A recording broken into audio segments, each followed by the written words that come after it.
Hello, it is the 24th Monday after Pentecost, and our reading today is out of Matthew chapter 13, verses 36 to 43, which is the explanation of the parable of the weeds or the tares. And Jesus in this uses imagery to try to get the message across still, because we can't understand or grasp what is beyond the time of the resurrection.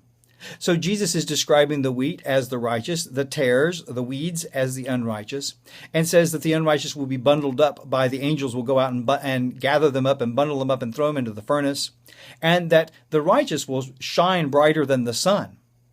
Now, this is apocalyptic language, we call it, prophetic language, imagery that's used because we can't really grasp what's going on after the resurrection. You know, Paul tells us in 1 Corinthians that eye is not seen, nor ear heard, nor is it entered into the heart of man, the things that God has prepared for them. And so we can't really understand what's going to happen after the resurrection. So he uses imagery for us so we can get kind of a picture of it.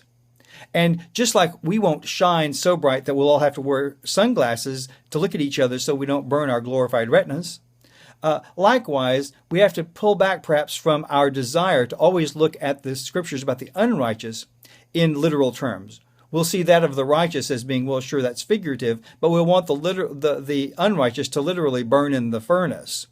An idea that really comes down to us from medieval ideas, really, and medieval paintings on church walls. Because, of course, the church fathers didn't understand it in this way at all. And they were really much closer to the source. But they realized that it's trying to express the horror of being separated from God for eternity.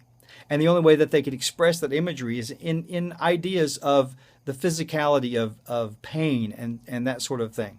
So I want to encourage you to read the Bible literally. By that I mean that it's literature. That's what it really means to read something literally.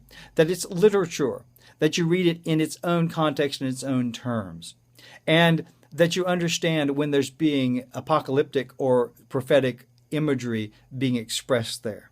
And that will change the way that you look at the New Testament. That'll help you understand the way that Jesus talks about things. And I hope that that will make you grow in your faith. I encourage you with that to begin to look at the Scripture that way, to unlock the Scripture that way, and not necessarily in the way that's been handed down to us by medieval paintings in churches.